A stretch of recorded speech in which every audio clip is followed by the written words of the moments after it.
Ընկալումը, թե Հայաստանը փորձում է փոխել ուղղությունը մի բևեռից մյուսը, սխալ է, հայտարարել է պաշտոնական այցով Մոսկվայում գտնվող ազգային ժողովի նախագահ Ալեն Սիմոնյանը։ Ռուսաստանի Դաշնության արտաքին գործերի նախարար Սերգեյ Լավրովը Սիմոնյանի հետ հանդիպմանը առնվազն տարօրինակ է համարել Հայաստանի դեմ հիբրիդային հարձակումների մասին պնդումները։ Աբու Դաբիում տեղի է ունեցել Նիկոլ Փաշինյանի հանդիպումը Արաբական Միացյալ Էմիրությունների նախագահ Շեյխ Մոհամմադ բին Զայեդ Ալ Նահյանի հետ ստորագրվել է Հայաստան ԱՄՆ կառավարությունների միջև ծառայությունների առևտրի ու ներդրումների մասին համաձայնագիր, տնտեսական ինչ նոր հնարավորություններ են բացվում։ Բարև ձեզ, դուք դիտում եք առաջին լրատվականը, ես Սիրանույշ Պապյանն եմ։ Այսօր փետրվարի 6-ն է, ուրբաթ, ուղիղ եթերում քննարկում ենք անցնող ժամերի ամենակարևոր իրադարձությունները։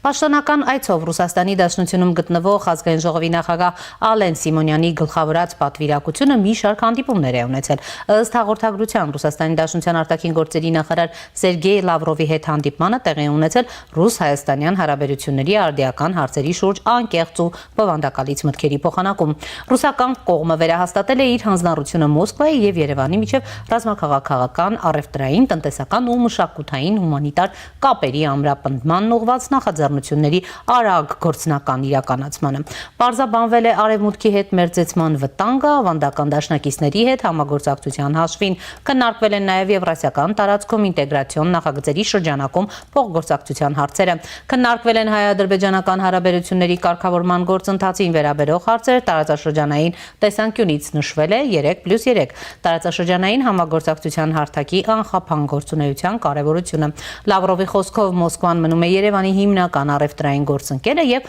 պատրաստ է ընդլայնել համագործակցությունը։ ԵԱՏՄ-ին անդամակցությունը անհամատեղելի է Եվրամիության անդամակցության հետ։ Մեզ համար մի փոքր տարօրինակ է պարբերաբար լսել հայտարարություններ Հյուսիսից Հայաստանի դեմ նախապատրաստվող խառասպելական հարձակումների ՀԱՊԿ կողմից գոյության սպառնալիքի մասին, նշել է Լավրովը։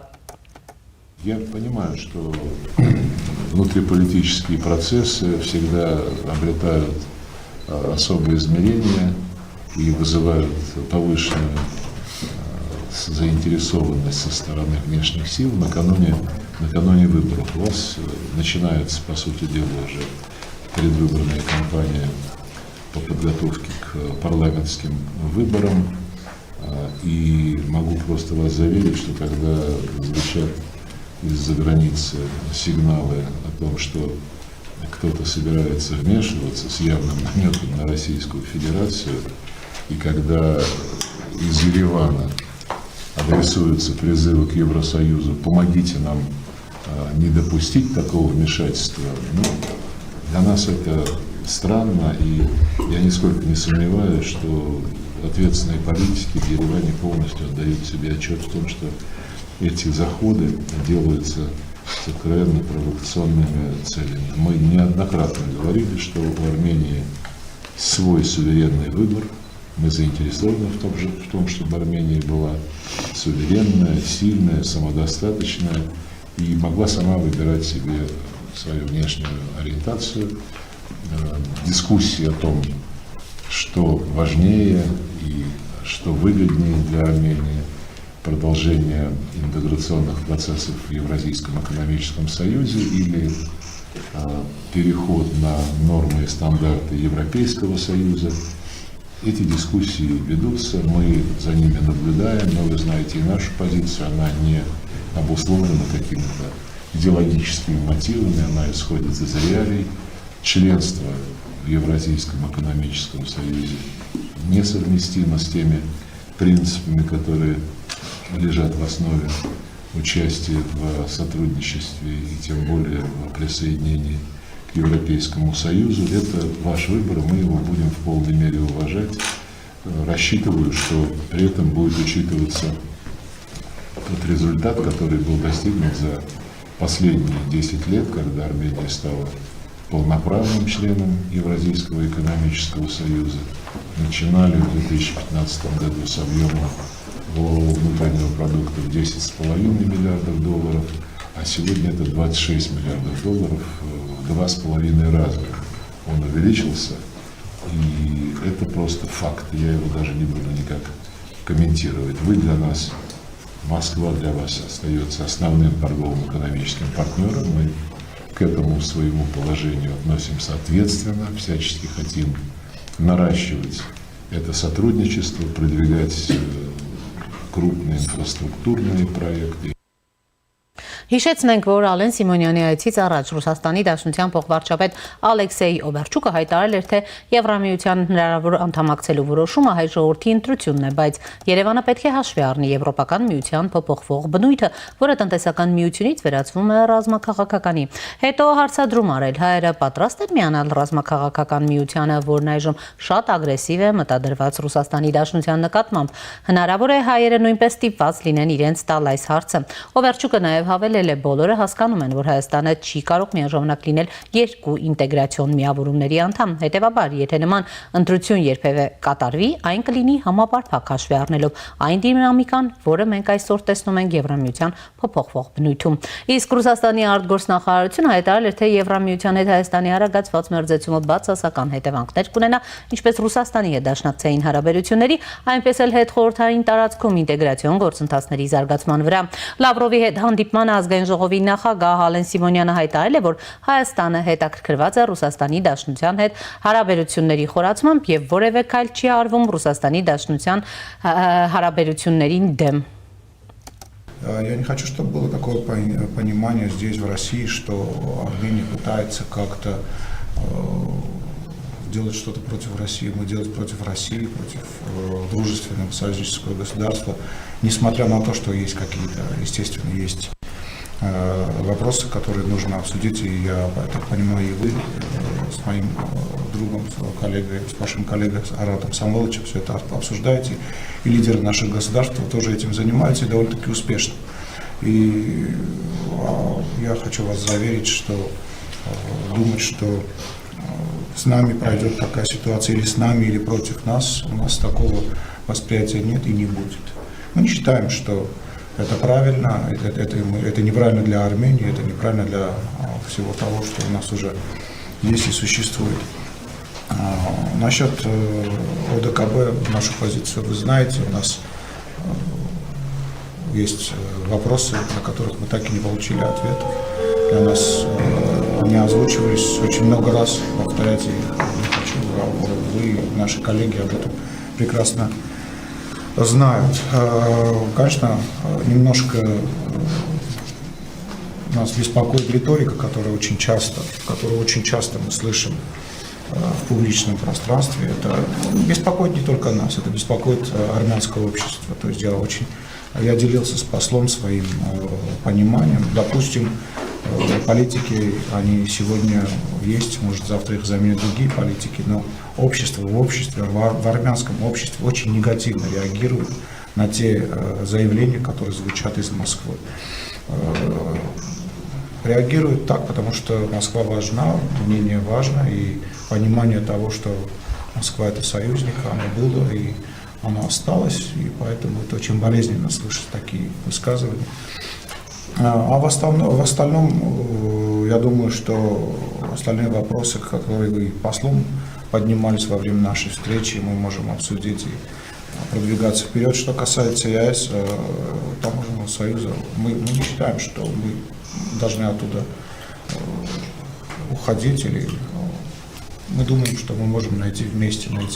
решение, которое будет выгодно обоим сторонам.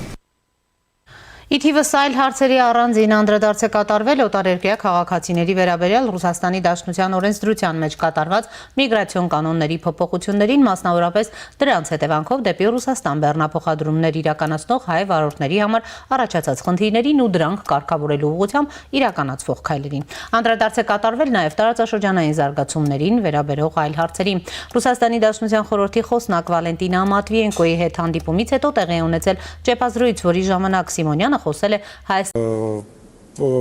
поменять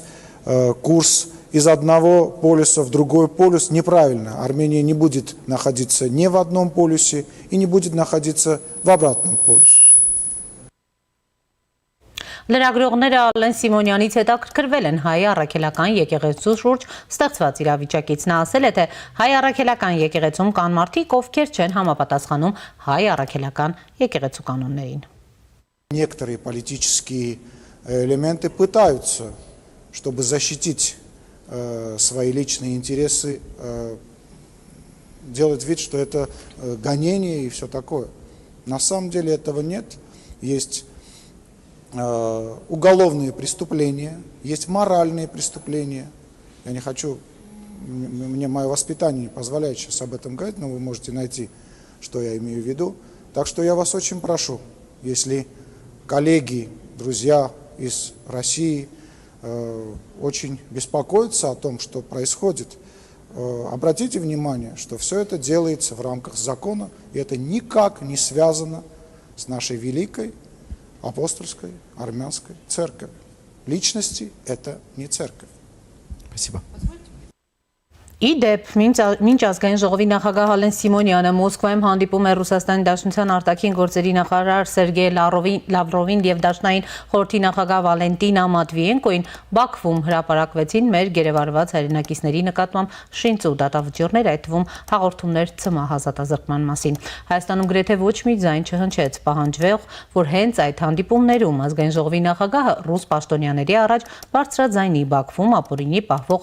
հայրենակիցներին Հայաստան վերադարձնելու հարցը։ Ի վերջո հենց Ռուսաստանն է իր վրա վերցրել գերիների վերադարձի պարտավորությունը Պուտինի հեղինակած նոյեմբերի 9-ի տխրահռչակ հայտարարությամբ, որի 8-րդ կետը ուղիղ ասում է կողմերը պետք է փոխանակեն ռազմագերիներին, պատանտներին եւ այլ պահվող անձանց, եւ այն թե 23-ի սեպտեմբերին Արցախի ռազմաքաղաքական ղեկավարներին գերեվարելու հարցում ռուս խաղաղապահներն ինչպիսի դերակատարում են ունեցել, պարզ է բոլորին։ Հարցին անդրադարձել է Հանրապետության կուսակցության նախագահ Արման Բաբաջանյանը։ Եթե այս հարցը չի դրվում Ռուսաստանի առաջ, ելում առաջ պետք է դրվի, չեք պահանջում, որովհետև հույս չունեք, որ Ռուսաստանը կկատարի իր ստանձնած պարտավորությունը, թե համոզված եք, որ Ալիևը բանի տեղ չի դնի ու դրա համար ավելի հարմար է նամակներ գրել Հայաստան այցելող ԱՄՆ փոխնախագահ Ջեյ Վենսին։ Գրել է նա Facebook-յան իր էջում։ Հիշեցնենք, Բաքվի զինվորական դատարանը նախորդին ՑՄ ազատազրկման դատապարտեց Լեռնային Ղարաբաղի նախկին նախագահ Հարայիկ Հարությունյանին, Պաշտպանության բանակի նախկին հրամանատար Լևոն Նացականյանին, գեներալ-մայոր Դավիթ Մանուկյանին, ազգային ժողովի նախկին նախագահ Դավիթ Իշխանյանին եւ նախկին արտգործնախարար Դավիթ Բաբայանին։ Նախկին նախագահներ Արկադի Ղուկասյանին եւ Բակո Սահակյանին Բաքուն դատապարտեց 20 տարվա ազատազրկման, նրանց տարիքով պայմանավորված։ Ադրբեջանի օրենսդրությունը արգելում է 65 տարին լրացած անձանց ՑՄ ազատազրկել։ Եվ այս պահին առաջինի տաղավարում զրուցելու եմ Գերագույն խորհրդի նախկին պատգամավոր Ազատ Արշակյանի հետ։ Պարոն Արշակյան, բարև ձեզ։ Շնորհակալ եմ հրավերն ընդունելու համար։ Բարև ձեզ, ես էլ շնորհակալ եմ հրավիրելու համար։ Եվ այսպես, պարոն Արշակյան, մենք միասին ուրեմն այսպես ամփոփեցինք ազգային ժողովի նախագահ Ալեն Սիմոնյանի պաշտոնական այցը Ռուսաստանի Դաշնություն, այսպես այդ երկրի բարձրաստիճան պաշտոնյաների հանդիպումները եւ լսեցինք թե օրինակ ինչով է մտահոգ Ռուսաստանը, ինչից է մտահոգ Հայաստանը եւ հիմա Լավրովն ասում է, որ տարօրինակ է լսել Հյուսիսից Հայաստանի դեմ նախապատրաստվող հարձակումների մասին պնդումները, ըստ էության, իսկ գիտենք, որ հենց ազգային ժողովի նախագահ Ալեն Սիմոնյանն էր բարձրաձայնում Հյուսիսից եկող հիբրիդային գրոհների մասին, ինչ է այս հայտարարությունները չեզոքացնում են առհասարակ այդ վտանգը, որը կա եւ որը գալիս է ուրեմն այսպես ասած Հյուսիսից։ Եթե ես ուզենամ շատ կարճ պատասխանել, կասեմ, որ մի քանի օրից կչեզոքացվի,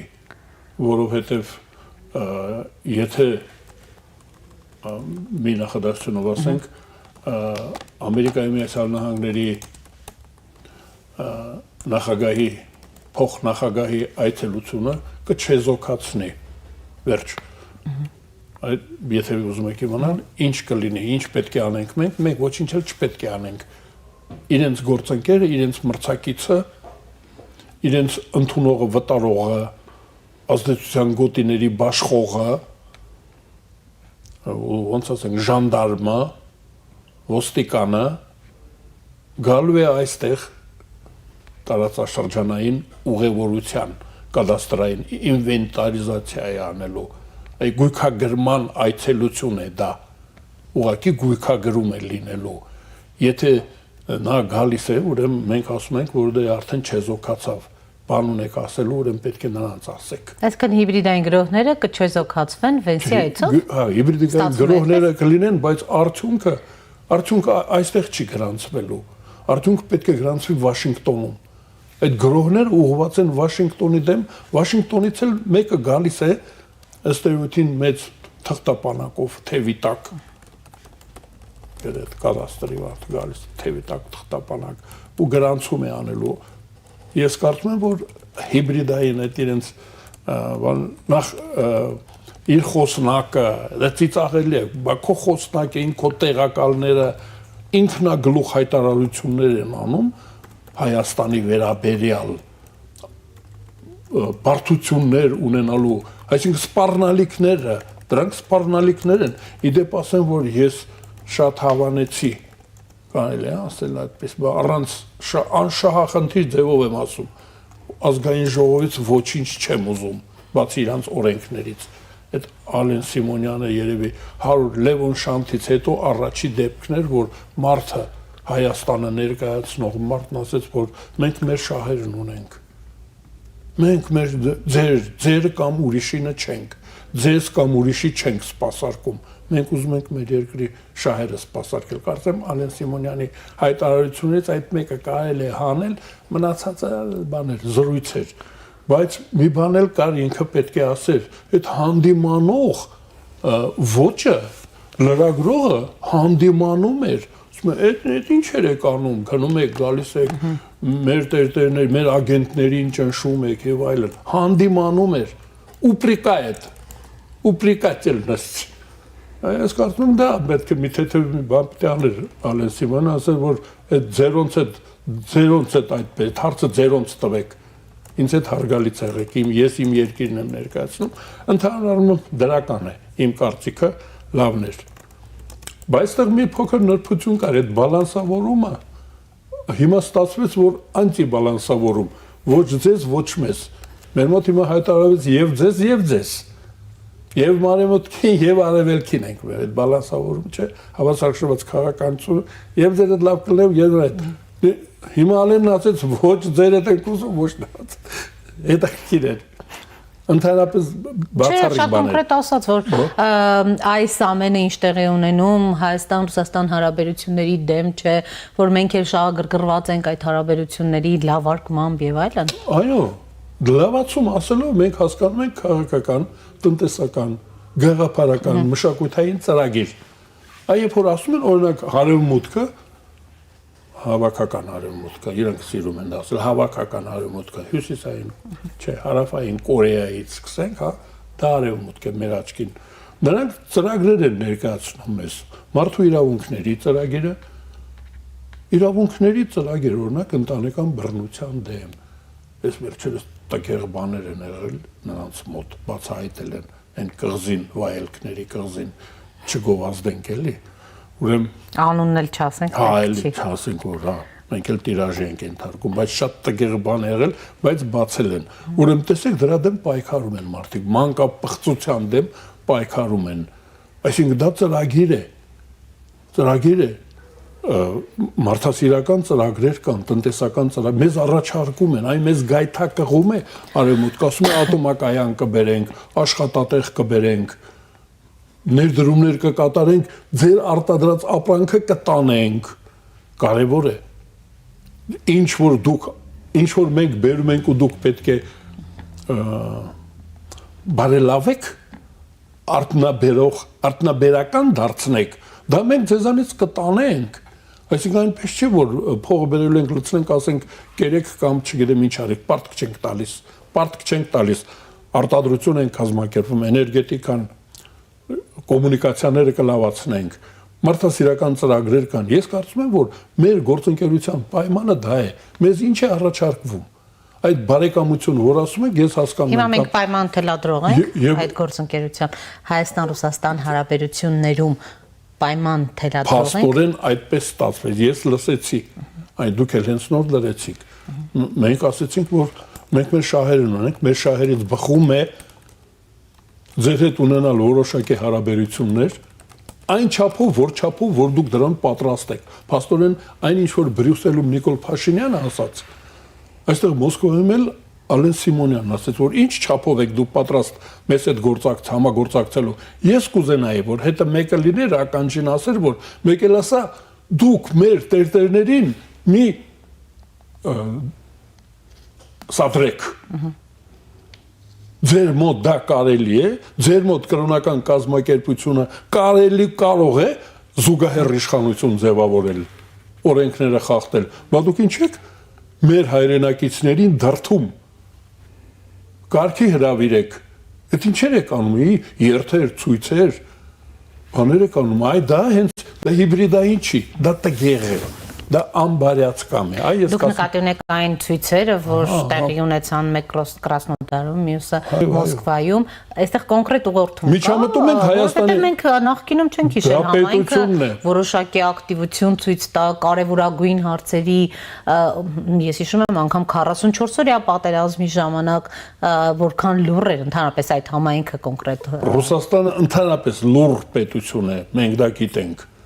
Ավտորիտար երկիր է, թակավոր իրենց ունեն, չէ, սիրուն ասում են, չէ, գողերի ճանապարհին եւ լռության մասին Ռուսաստանը լռում է, եթե ցարը չի հանձնարարել, եթե դա հանձնարարված չի,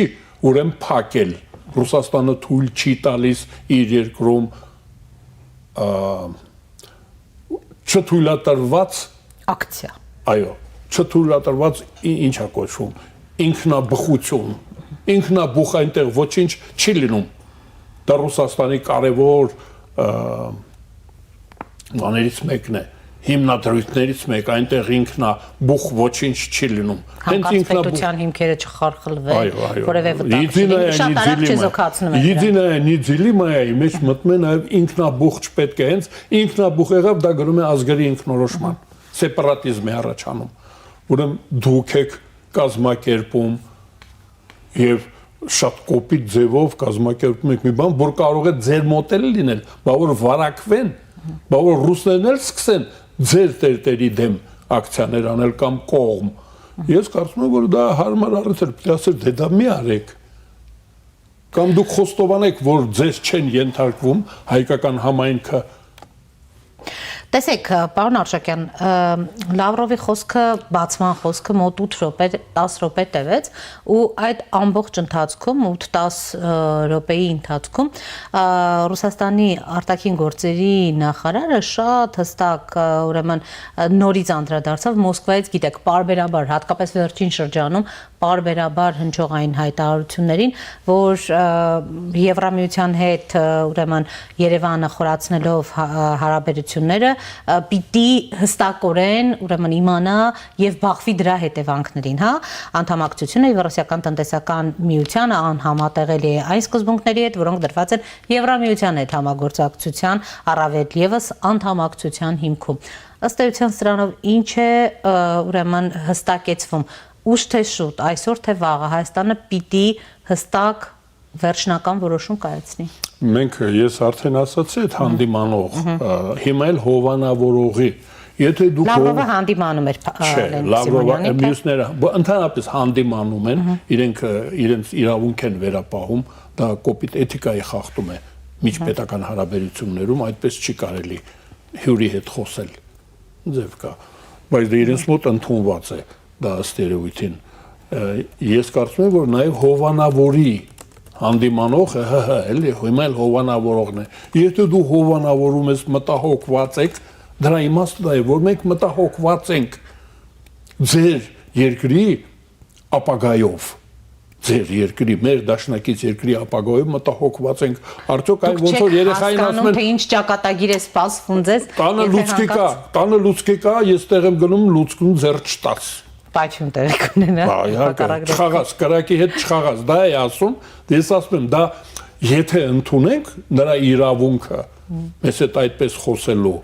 պետք է ասել, որ ուրեմն մենք շատ մտահոգված ենք, մենք դիմում ենք Եվրոմիությանը, ձեզ ուղղակի տեղյակ ենք պահում, որ մենք հանդիմանել ենք Եվրոմիությանը, Ամերիկայի Միացյալ Նահանգներին, մի երկու խոսք էլ Ճապոնիային ենք ասել երվից, որ մեր բարեկամ ժողովրդին հանկարծ ինչ որ արկածախնդիր որևէ ծրագրի մեջ արկածային ավանտյուրայի մեջ չներքաշեք, մենք հոգատար ենք, հայ ժողովրդու տուժած ժողովուրդ է, նաև մեր քաղաքականության հետևանքով հանկարծ դուք ինչ որ վատ բաներ չսովորացնեք մեր բարեկամին, եթե նա դա էր ասում, ուրեմն այդպես պետք է ասեր, բայց դու մեզ ինչ ես ասում, որ հիմա Ամերիկային վռնդենք մերձավոր արևելքից, հիմա մեր նավատորմը ուղարկենք Հնդկական օվկիանոս, գետառով դուրս գա, հա, ռնդամալով գետառով գա, ուր գնա, ինչ եք ասում, բան ունեք ասելու, ասեք ձեր գործընկերոջը Ամերիկայի Միացյալ Նահանգներն ասեք, որ մեր ֆորպոստը, մեր վասալը, հա, ոնց են ասում, իմ վասալը քո վասալը չի։ Իմ ֆորպոստը քո ֆորպոստը չի։ Իմ ատոմակայանը քո ատոմակայանին խանգարում է, վնաս է։ Ձեր ատոմակայանը մեր ատոմակայանին վնաս է։ Ես ուզում եմ ասել, որ դա ինչ խոսելու ձև է։ Ես այդ մի փոքր ինչ որ արեց Ալեն Սիմոնյանը, հարկավոր է դա զարգացնես, նախորոք այդ պրոտոկոլը ասեմ, որ ձեզ լուրջ կպահեք մեր հետ։ Եթե դուք Ամերիկայի հետ կռիվ ունեք, մեր տարածքում մի կռվեք։ Մանավանդ մենք անգլերեն գիտենք, այդ մասը անգլերեն ասեք։ Այդ ճիշտ կլինի, նա պոլիգլոտ է, այդ Լավրովը, բացի հայերենից հնարավոր բոլոր իրեն պետք եղած բոլոր լեզուները գիտի, բացի հայերենից։ Այդ թող հայերեն խոսեր, օրինակ հրյաները գալի Իսրայել հրապաշտոնյաները գալիս են իրենց մայրենի լեզվով են խոսում։ Ես այդ օրինակը միշտ բերում եմ Լավրովի դեպքն է, որ Բլինքենը որ եկավ Իսրայել ասեց ես եկել եմ այստեղ որպես հրյա եւ Ամերիկայի Միացյալ Նահանգների արտաքին գործերի նախարար։ Ես ձեր կողքին եմ, որպես հրյա ձեր հայրենակից է եւ որպես գերտերության բարձր պաշտոնյան ես թույլ չեմ տա, որ ձեզ բան պատահի։ Այ ես ուզում եմ որ ինքը պետք է շուռ գալը տեղ ասել թարգմանիչներ միացրեք հայերեն խոսել մեր հետ։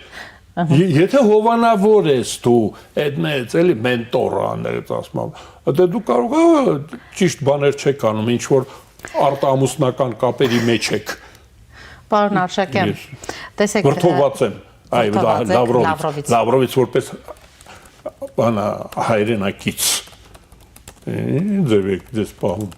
Մի երկու բառ հայերեն ասեիր։ Պարոն Արշակյան, տեսեք մի կարևոր հանգամանքի եմ ուզում անդրադառնանք, այսպես բացման խոսքում էլ նշեցի, որ ուրեմն կարևոր էր, որ այսպես Արցախի ռազմաքաղաքական ղեկավարության այդ դատավճիռներից հետո, երբ հենց նույն ժամանակ զուգահեռ հրապարակվում էր եւ տեղի ներնում այդ հանդիպումը, պիտի հենց նույն Ռուսաստանի այսպես քաղաքական ղեկավարության արչեւ այս հարցերը բարձրացվեր, ես կոչեցի նոյեմբերի 9-ը ընդհանրապես ռուս խաղաղապահների այսպես ասած, հա, ճակերտավոր օժանդակությունը, որ հանկարծ նրանք ուրեմն չհայտնվեին այդ բանտում, չպետք է շատ լավ առիթ չէր Ռուսաստանի արչեւ այս կարևոր հարցը բարձրացնել, որովհետև տեսակետ կա, որ անընդհատ մենք այս հարցերը փորձում ենք ուղենք Միացյալ Նահանգներին, նամակներ գրել Վենսին եւ այլն, բայց հասցեատերը հյուսիսում են։ Հասցեատերը չի պահապանը իհարկե մենք հանձնել ենք 200 տարի առաջ ենք օրհնել ենք Սահաթը։ Մի անգամ հայ Երևանի խանությունում Արմյանսկայա օբլաստում ենք օրհնել, մի անգամ էլ նոյեմբերի 9-ին օրհնեցինք, չէ՞, Սահաթ ասացինք, դե տալիս ենք ձեզ։ Ես կարծում եմ, որ ճիշտ է այդ տրամաբանական կլիներ մեր զրույցը, որ մենք ասեինք, որ գիտեք, շատ տգեղ ստացվեց, որովհետև այս դեսպանատան բլոկադան, այսինքն Ռուսաստանի դեսպանատունը շրջափակման մեջ է, ռուսամետ ուժերը, վերնապոդնի ուժերը փակել են եւ մեր իշխանությունները չգիտեն մի տեսակ Ռուսաստանին չեն ուզում նեղացնել, որտեղ երկուսն էլ ռուսամետ են, Ռուսաստանի դեսպանատունը շրջափակված է ռուսամետ ուժերով։ Նրանք ասում են, որ ձեզ ենք վստահել յուրայիններով, էլ մենք Հայաստանի Հանրապետությանը հավատարիմ իշխանությունը եւ քաղաքացիներ չգիտենք այդ երկու ռուսամետ ուժերին ոնց բաժանենք, այդ ինչ անենք, ծրենք այդ ուժ կիրառենք ռուսամետ ուժերի դեմ, որոնք որ շրջափակել են, ասում են, որ մենք ձեզ ենք տվել, ազատեք Բաքուն, ոնց կարող է Բաքուն Բա դուք գերտերություն եք, դուք Ամերիկային եք սպառնում, քանի հազար հատ միջուկային զենք ունեք, բան եք, Բաքուն ոնց չի տալի ձեր հավատարիմ, ձեզ հավատարիմ այդ մարդիկ, ում մասին մեր հայրենակիցները, արցախցիները, ձեզ հավատարիմ են, պայմանագիր ունենք, իրենք անձնագիր ունեն, նրանց լեզուն, ամեն ինչը, ձեր ինչի դա պետք է լիներ, մենակ պետք է ասեն մի բան արեք, հետ կանչեք, ձեր դեսպանատունը չի աշխատում, ներողություն, արտաքին գործերի նախարարին պետք է ասեն, մենք մեղավոր չենք, էլի ձեր դեմ չենք ուզում, այդ ձերոնց դեմ ուժ չենք ուզում կիրառել, բանը այդտեղից պետք է լիներ, հա հենց դա պետք է լինի, ազատեք, մենք ձեզ ենք տվել, եթե իմանայինք, մենք նոյեմբերի 9-ին իմանայինք, որ չեն ապահովելու մեր անվտանգությունը, հենց նրանք մենք Ադրբեջանի հետ կպայմանավորվենք, ասենք գնում ենք երկրի ղեկավարության առաջնորդությամբ, դրոշներով, պլակատներով, ընդունված է, գիտեք, չէ, այդ ունեն, չէ, Պամագի Պուտին, այդ պապան, հա, պապա, այդ պապան կդնեին, կգարտեն նպ կգրեին, Պամագի Նիկոլ, կդնեին, կգային Հայաստան, մեր զենք ու զինամթերքն էլ հետներս կբերեինք, մեր հեռուստացույց ունեինք,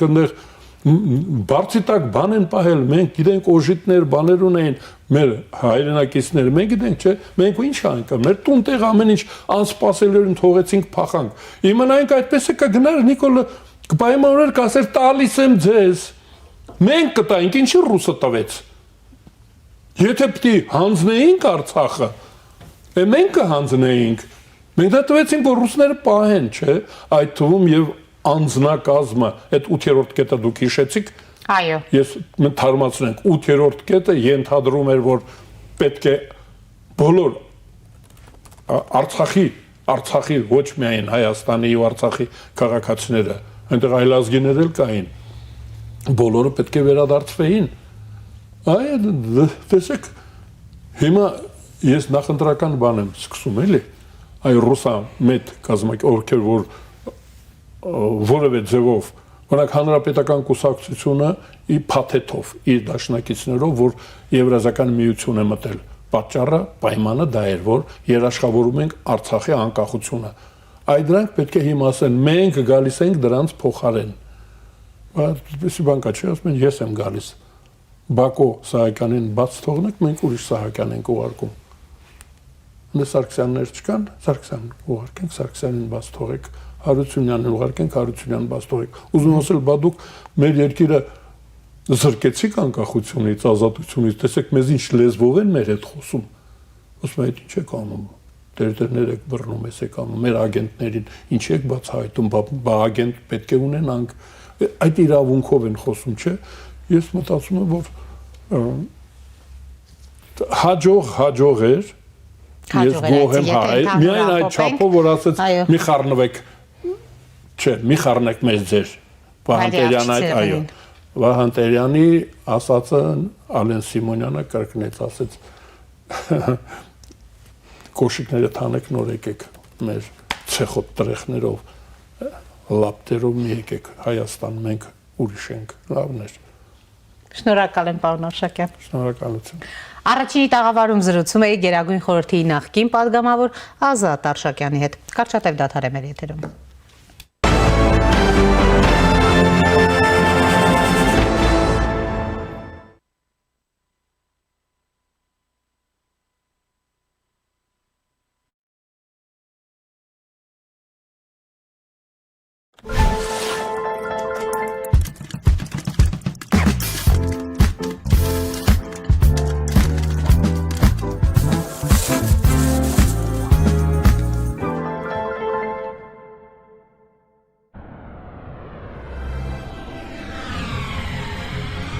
«2026-ին Եվրոպան 75%-ով ավելի մոտ է լինելու։ Իդեալ համակարգը բացում է եվրոպական որակի եւ նրբագեղության դռները ձեր առաջ։ Հնարավորություն ընձեռելով ձեռք բերել եվրոպական արտադրողների լավագույն նմուշների նշված տեսականին մինչև 75% բացառիկ զեղչով։ Կան տարբերակներ, կա իդեալական տարբերակ։ Մանրամասները idealsystem.am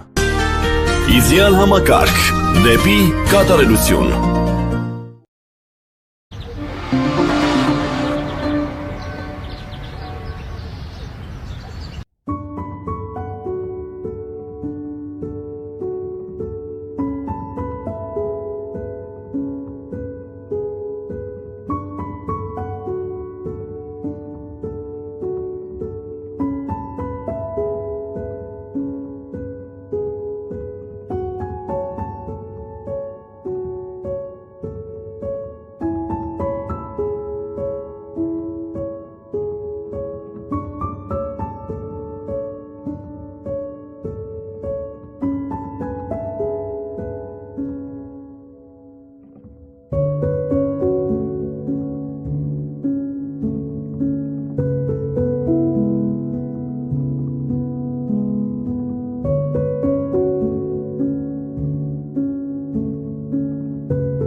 Վարչապետ Նիկոլ Փաշինյանի աշխատանքային այցը Արաբական Միացյալ Էմիրություններ ամփոփվել է Արաբական Միացյալ Էմիրությունների նախագահ Շեյխ Մոհամմադ բին Զայեդ Ալ Նահյանի հետ հանդիպմամբ։ Զայեդ Ալ Նահյանը մեկ անգամ շնորհավորել է վարչապետին, մեկ անգամ եւս շնորհավորել է վարչապետին Ադրբեջանի հետ խաղաղության հաստատման առիթով եւ համեզմունք հայտնել, որ դրա արդյունքում ստեղծվող նոր հնարավորությունները թույլ կտան տարածաշրջանում ձևավորել համագործակցության նոր մակարդակ։ Արաբական Միացյալ Էմիրությունների նախագահը ընդգծել է, որ իր երկիրը պատրաստ է խորացնել ու ընդլայնել Հայաստանի հետ տարբեր ոլորտներում կապերը։ Վարչապետ Փաշինյանը շնորհակալություն է հայտնել ջերմ հյուրընկալության համար, հավելելով, որ Հայաստանի կառավարությունը կարևորում է Արաբական Միացյալ Էմիրությունների հետ առևտրատնտեսական հարաբերությունների շարունակական զարգացումը։ Միաժամանակ վարչապետը ընդգծել է, որ դրա համար առկա է մեծ ներուժ եւ այն իրացնելու անհրաժեշտ կամք։ Զրուցակիցները քննարկել են տնտեսության ոլորտում համատեղ ծրագրերի իրականացմանը վերաբերող հարցեր, մտքեր փոխանակել, երկուստեք հետաքրքրություն ներկայացնող այլ թեմաների շուրջ։ Կողմերը կարևորել են բարձր մակարդակի փոխադարձ այցելությունների կազմակերպումը։ Հայաստանի վարչապետի եւ Արաբական Միացյալ Էմիրությունների նախագահի ներկայությամբ Հայաստանի էկոնոմիկայի նախարար Գևորգ Պապոյանը եւ ԱՄԷ-ի արտաքին առևտրի նախարար Թանի բին Ահմեդ Ալ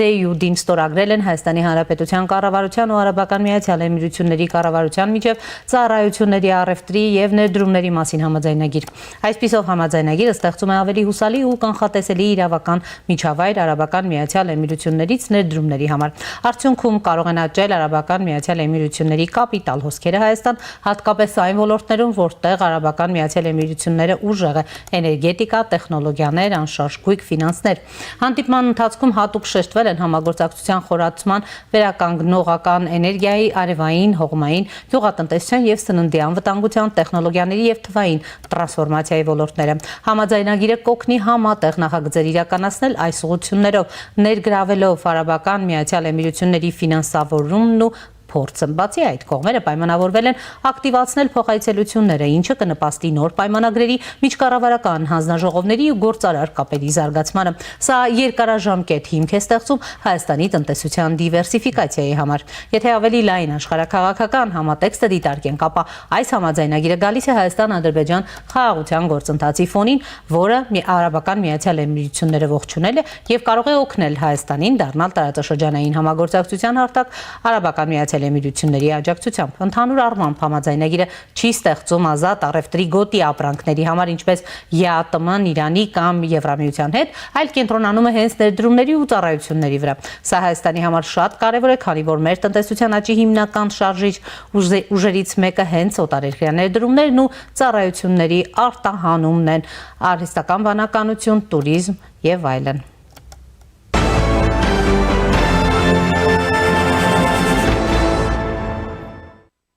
Տնտեսության ոլորտում բոլոր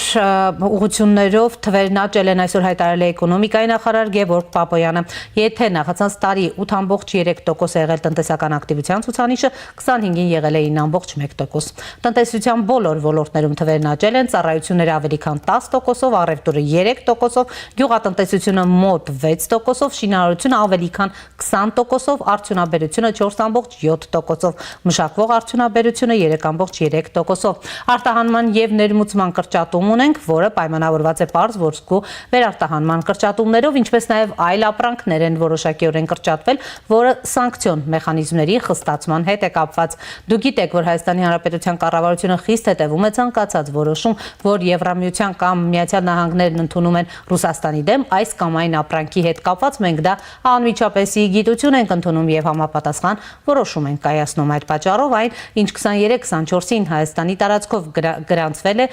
գնացել է 25 թվականին թույլ չենք տվել, որովհետև այդ առումով սերտ աշխատում ենք եվրոպական մեր գործընկերների հետ, դրա համար որոշ ուղղություններով կա վերարտահանման կրճատում։ Ամփոփիչ ասուլիսի ժամանակ հայտարարել է Պապոյանը, նա խոսել է նաև արտահանման տեսակարար կշռից։ Արտահանման տեսակարար կշիռն է, այստեղ հետաքրքիրը, կարծիքով ամենահետաքրքիրն է, որ նախորդ տարի մենք Եվրոպական միության մասնաբաժինը մեր արտահանման մեջ 4.7% էր, այս տարի արդեն բարձրացել է 7.9%-ի։ Գրեթե կրկնապատկվել է այդ մասնաբաժինը եւ այդտեղ կարևոր նշանակություն ունի իհարկե երկու հանգամանքեր նշանակություն ունեցել։ Մեկը այն, որ Եվրոպական միությունը արտահանումը ավելացել է, դրա մասին քիչ հետո ես կներկայացնեմ, եւ երկրորդը նաեւ որ այդ բարձ վերարտահանման, այսինքն այդ կրճատումը, որ նախորդ տարիներին եղել է, ասենք 15-20%, հետո դարձել է ենթադրենք 8%, դա այն պատճառով չի, որ Եվրոպական միությունը արտահանումը կրճատվել է կամ այն ժամանակ շատ մեծ է եղել։ Այդ պատճառով է եղել, որ մյուս ուղղություններով այդ ոսկու վերարտահանում, ադամանդի վերարտահանում, ենթադրենք, պլատինի վերարտահանում կամ հեռուստացույցի ու սմարթֆոն ժամացույցի վերարտահանում, դրանք նախկինում չեն եղել, հետո ինչ որ պահ եղել են, հիմա նորից չկա։ Օրինակ նույն սմարթֆոն ժամացույցը մենք տարվա ընթացքում այդ կոդը արգելել ենք վերարտահանում տեղի ունենա, որովհետև եվրոպական գործընկերները դրա մասին մեզ խնդրել են, մենք նաև կոմունիկացրել ենք Ռուսաստանի գործընկերների հետ, այսինքն այդ մասը շատ թափանցիկ է եւ աշխատանքը այդ առումով տարվում է։ Տնտեսության զարգացման ամենալավ ցուցանիշներից մեկը դա աշխատատեղերի թիվն է, գրանցված աշխատատեղերի թիվը։ Եվ դեկտեմբեր ամսին արդեն 821.470 գրանցված աշխատատեղ կար, սա ինչ է նշանակում, մենք ընդհանրապես 18 թվականի մայիսից հետո անդադ ասում են, որ դա այսպես ասած այն սիրելի գործընկերներ դուք արեցիք դա, ես խնդրում եմ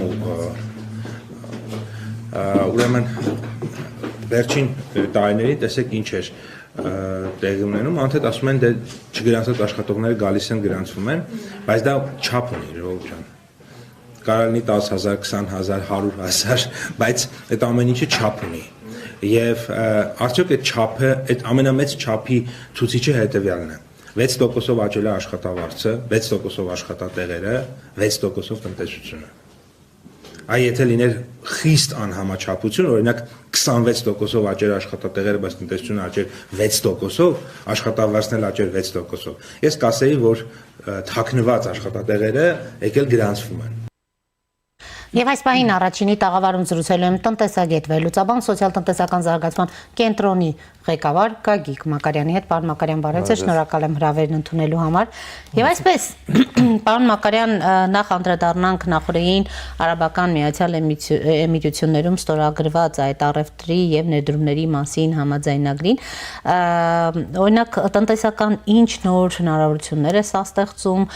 ընդհանրապես այդ ուղղությունը տարիներ շարունակ մեզ մոտ ըստ էության ամենակիչ զարգացածն է եղել կամ ընդհանրապես չի էլ դիտարկվել, բայց վերջին տարիներին որոշակի դինամիկա է նկատվում եւ հիմա տնտեսական ինչ նոր հնարավորություններ կստեղծի այս համաձայնագիրը եւ հատկապես ձեր գնահատմամբ որ ճյուղերը հետաքրքիր կարող են լինել նույն Արաբական Միացյալ Էմիրությունների համար եւ փոխադարձը մենք ուրեմն ինչ կարող ենք ակնկալել այդ պետությունից այս համաձայնագրի շրջանակներում։ Շնորհակալություն Սիրանուշ հրավերի համար։ Նախ ասեմ, որ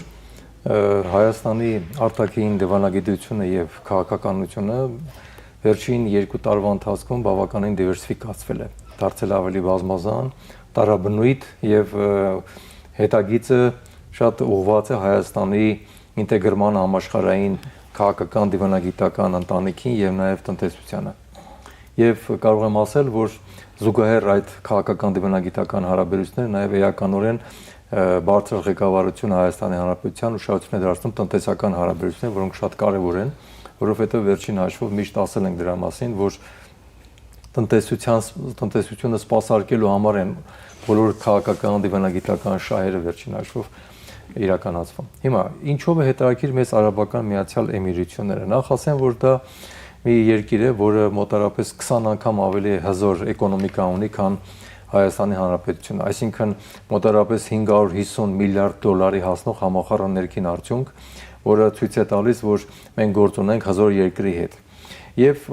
հետաքրքիր այն է, որ Արաբական Միացյալ Էմիրությունները վերջին տարիներին շատ ուշադրություն է դարձնում,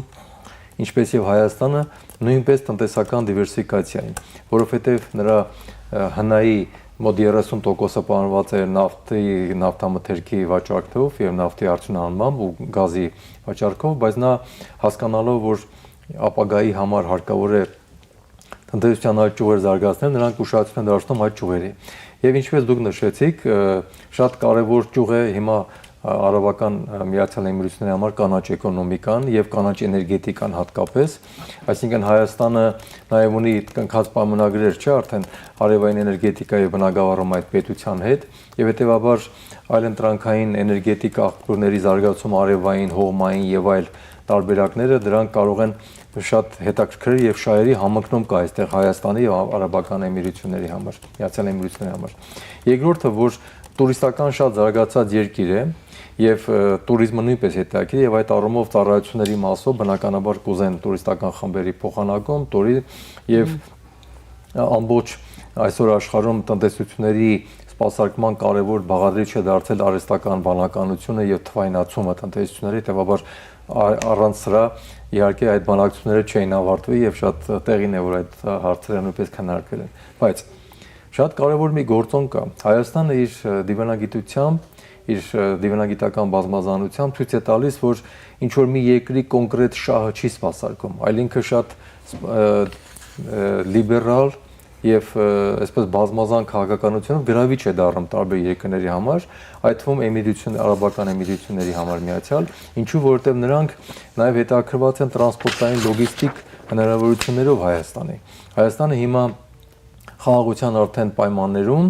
եւ նաեւ տրիպ ուղու կառուցման հեռանկարներից ելնելով եւ նաեւ հարավ-հյուսիս ճանապարհի մեր հեռանկարներից ելնելով բնականաբար հետաքրում է Արաբական Միացյալ Էմիրություններին եւ նրանք նաեւ այստեղ են հետաքրքրված դիտումներ կատարել եւ իրենք ուզում են նաեւ այս տարածաշրջանում որոշակի դերակատարություն ստանձնել, քանի որ իրենց տնտեսությունը գերզարգացող է եւ իրենք այդ ուղիները եւ այդ լոգիստիկան, որ Հայաստանը կարող է իրենց տրամադրել, հետաքրքրում է։ Բացի այդ, Արաբական Միացյալ Էմիրությունները նաեւ հետաքրքիր է նրանով, որ իրենք շատ հետաքրքիր կղզիներ, իրենց տարածքը մեծացնող պրոյեկտներ են իրականացնում շինարարական եւ ունեն մեծ փորձ եւ նաեւ իրենց գույքը անդադ անշարժ գույքն է նաեւ վաճառվում աշխարհի տարբեր ուրեմն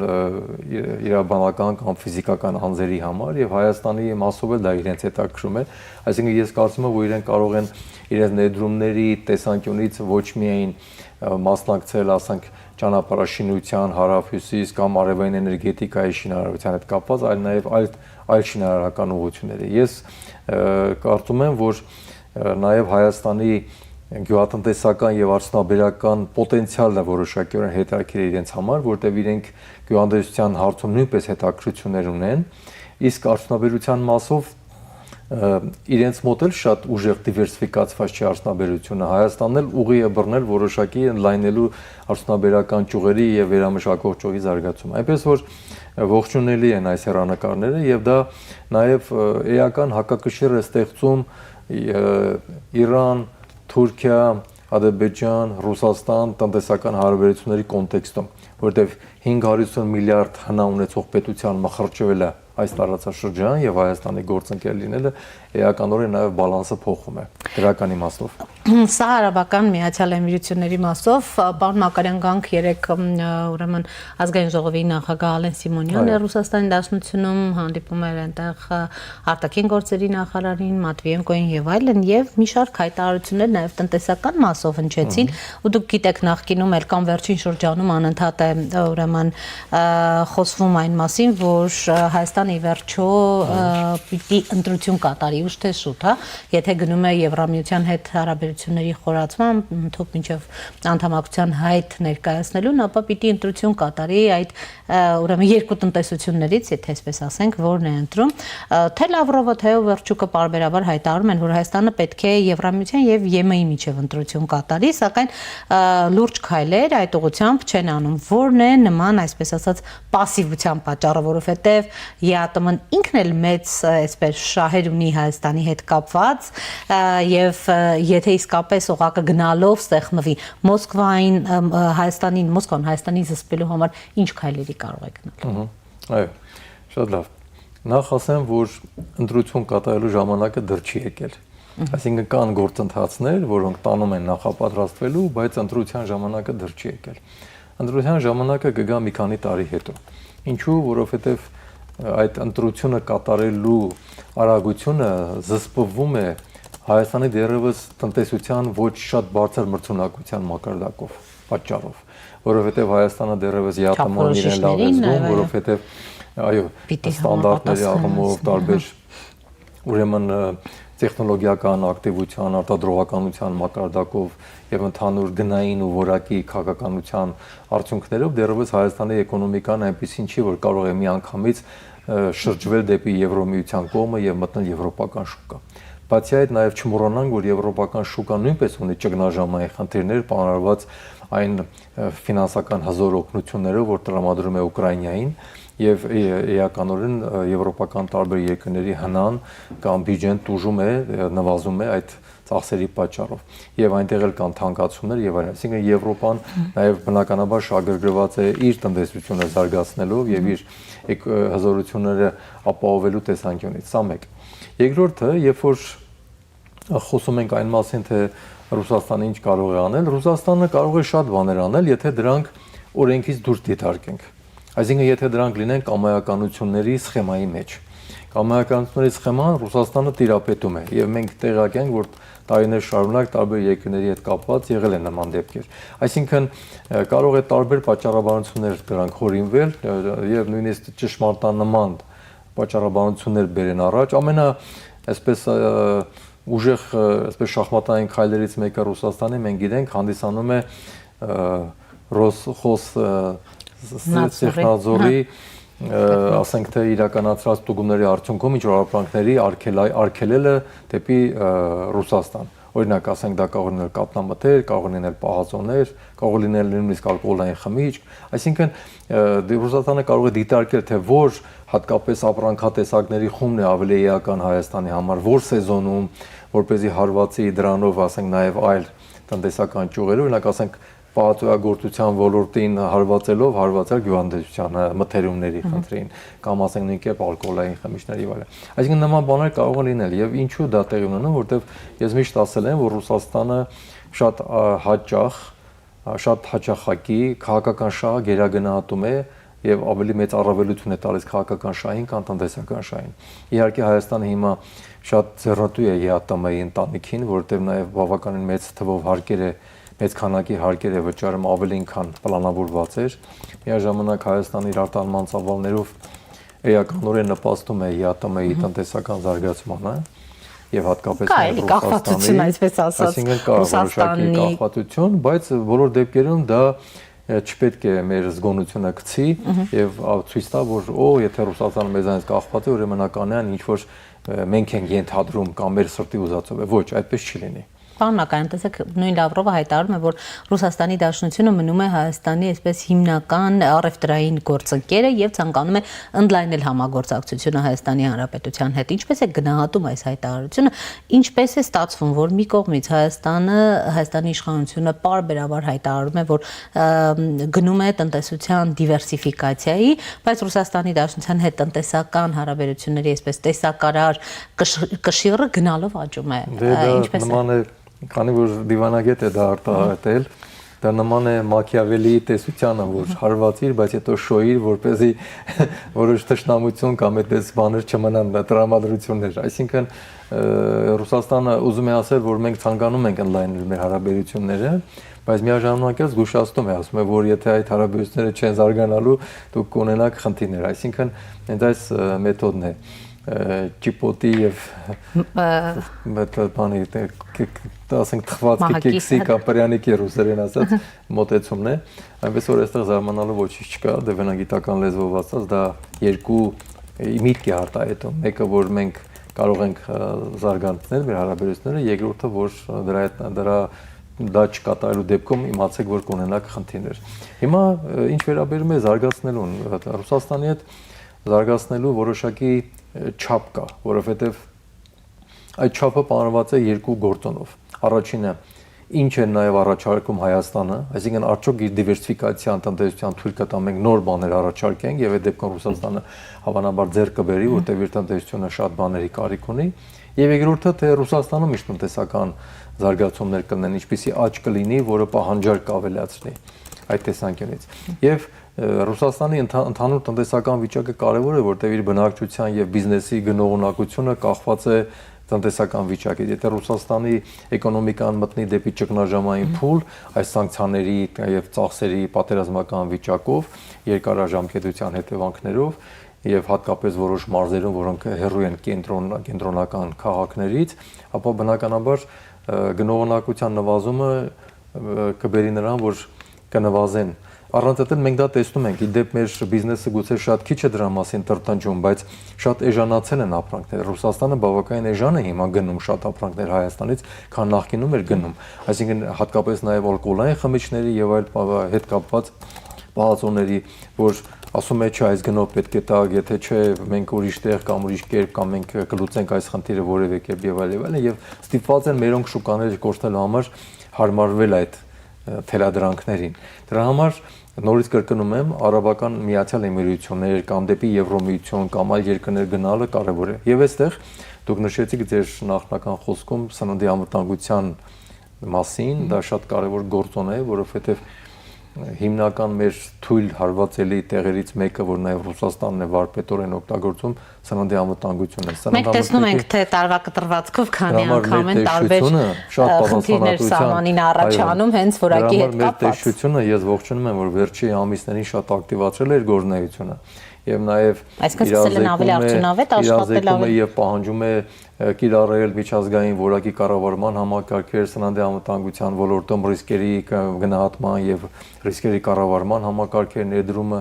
այդ թվում նաեւ հիմա վերջի շրջանում հանրային սննդի ոլորտում է արդեն անցել այդ պահանջները ներկայացնելով արտադրողներին, վերամշակողներին է անդադար դրա մասին ասում։ Հայաստանում կրկնում եմ, շատ կարեւոր է ձեռնարկատիրական մշակույթի բարձրացնելը, բանակցելու, այլ շուկաներ մուտք գործելու մարքեթինգային ռազմավարությունների եւ որակի ու սննդամթերքի եւ այլ տեսանկյունից այլ ստանդարտների պահանջների կատարման տեսանկյունից։ Եթե մենք այդ ստանդարտները անտեսենք կամ թույլ լինենք, մենք կմնանք անդադ խոցելի եւ անդադ մեր համագործակցությունը ԵԱՏՄ-ի շրջանակում կերկարի տարիներով։ Այնպես որ պիտի այսպես այո արագ խելամի ձևով Ոչ եւ թե պետական դանդաղ։ մարմինները պետք է մեծ անելիք ունեն կատարեն։ Պարոն Մակարյան, օգնություններ իրենց։ այսօր ամփոփիչ ասուլիս էր տալիս էկոնոմիկայի նախարար Գևորգ Պապոյանը, որը որոշակի թվեր ներկայացրեց, հատկապես նշելով, որ տնտեսության բոլոր ոլորտներում մենք աճ ունենք, ցուցանիշներ ներկայացրեց նախացած տարվա, եթե օրինակ 8.3% է եղել տնտեսական ակտիվության ցուցանիշը, 25-ին եղել է 9.1%, ուրեմն տնտեսության բոլոր ոլորտներում ոչ միայն աճել են այդ ծառայությունները ավելի քան 10%-ով, առևտուրը 3%-ով, գյուղատնտեսությունը մոտ 6%-ով, այնուամենայնիվ արտահանման ու ներմուծման կրճատում ունենք։ Սա ինչպես եք գնահատում եւ մենք միասին նաեւ լսեցինք նախարարին, որը խոսում էր 6% աշխատավարձերի աճի մասին, զբաղվածության, ուրեմն գրանցված աշխատողների հետ կապված խնդրին որոշակի արդեն իսկ լուծում տրված լինելու մասին։ Սրանք հուսադրող են, թե այնուամենայնիվ թվերի հետևում այլ բան է թաքնված։ Ի վերջո արտահանման ու ներմուծման ուրեմն կրճատումները, որովհետև նախարարը նշում է մենք հետևում ենք եւ Եվրամիության եւ Միացյալ Նահանգների ընդհանրապես ձեռնարկած քայլերին, Ռուսաստանի նկատմամբ նաեւ պատժամիջոցների մասով, եթե մենք ունենք ներմուծման, այսպես ասած, եւ արտահանման որոշակի անկում, սրանից ինչ հետևություններ պիտի անենք եւ ինչով են պայմանավորված, ինչպիսի գործոններով։ Այո, ներմուծում արտահանման թվերը փոխվել են, որտեղ փոխվել է որոշակի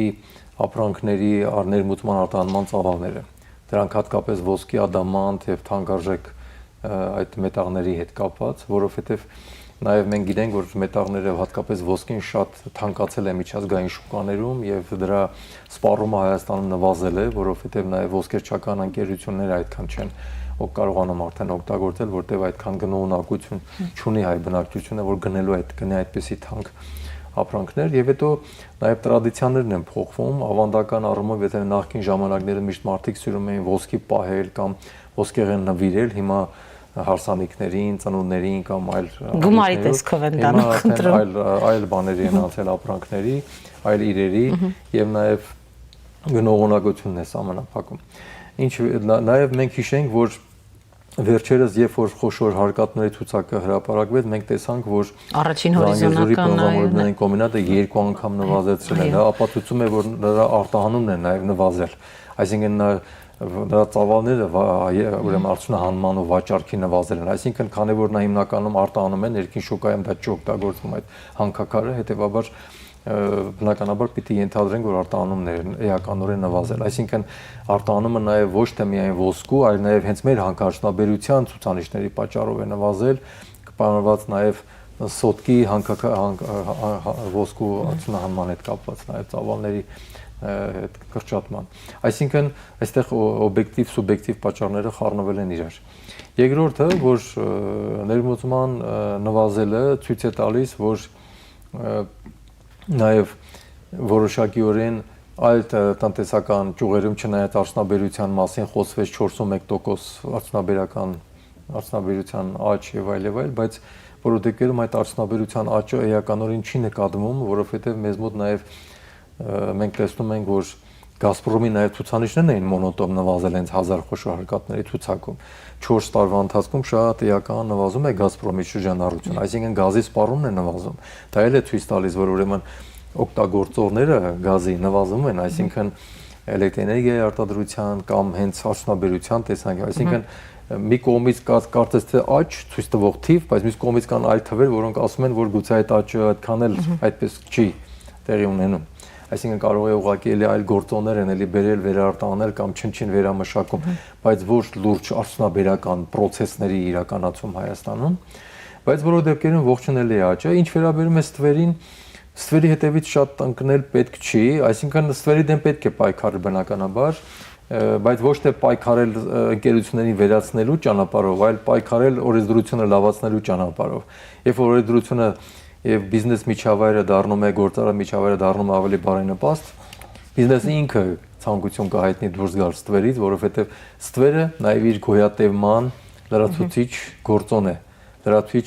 հնարավորություն է, որ բիզնեսը օգտագործում է։ Դրա համար այս մասը պետք է վերլուծել, տեսնել,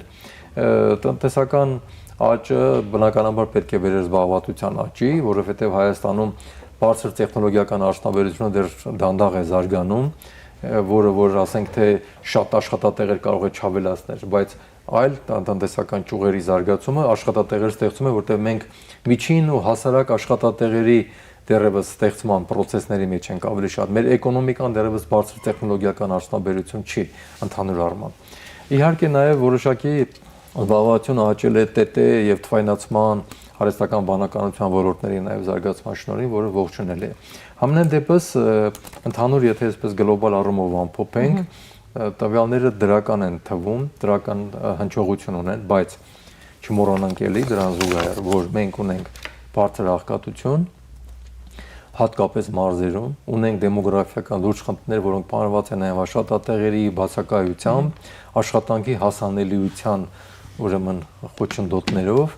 եւ նաև գնողունակության անկումով, որը տիրում է շատ տարբեր գյուղական, հատկապես համայնքներում եւ տարբեր մարզերում։ Հետևաբար, էկոնոմիկան պետք է մոտեցնել համայնքներին, էկոնոմիկան պետք է նաև համայնքների շահերը հաշվի առնի եւ իրականացվեն այնպիսի տնտեսական գործիքների կիրառություններ եւ այնպիսի ուրեմն արտադրությունների եւ ծառայությունների ստեղծում, որոնք որ կնպաստեն դրան։ Իդեպ, օրինակ, եթե հիմա խոսում ենք Արաբական Միացյալ Էմիրությունների հետ туриզմի զարգացման մասով, ապա այդ туриզմը հարկավոր է նաեւ այնպես անել, որ անպայման ներառի իր մեջ որոշակի համայնքների զարգացումը, որովհետեւ այսօրվա տուրիստական ընկերությունները տուրիստերին տանում են 9 օրը վերադարձնում են, բայց այսինքն այնտեղ գիշերակացը, մնալը, ինչ որ հետաքրքիր կենտրոնների ստեղծումը, գործարկումը, միջոցառումները նաև մշակութային, որ կառավարությունը սկսել է կատարել ու շարունակի դրանք առնել, հրավիրելով նաև եւ փորձելով դրանով ներգրավել նաև տուրիստներ տարբեր երկրներից, այդ թվում Արաբական Միացյալ Էմիրություններից, եւ այստեղ շատ կարեւոր է հաշվի առնել արաբական մշակույթը, արաբական երկրների, ասենք թե հետաքրքրությունները, ինչպիսի գործողությունները իրենց համար ավելի հետաքրքիր, որտեղ իրենք ունեն իրենց ազգային սովորույթները եւ մշակույթը, որոնք էականորեն տարբերվում են Հայաստանի։ Շնորհակալ եմ, պարոն Մակարյան։ Ձեզ շնորհակալություն։ Առաջինի տաղավարում զրուցում էի տնտեսագետ վերլուծաբան սոցիալ-տնտեսական զարգացման կենտրոնի ղեկավար Գագիկ Մակարյանի հետ։ Այս ժամի համար այսքանն էինք նախատեսել, հետևեք մեր թողարկումներին, կհանդիպենք։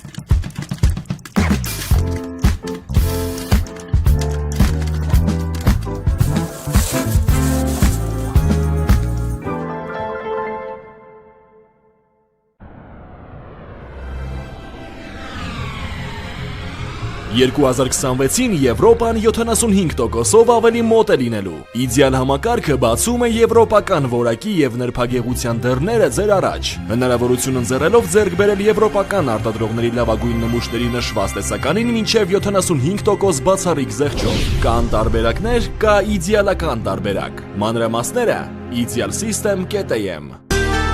Իդեալ համակարգ դեպի կատարելություն։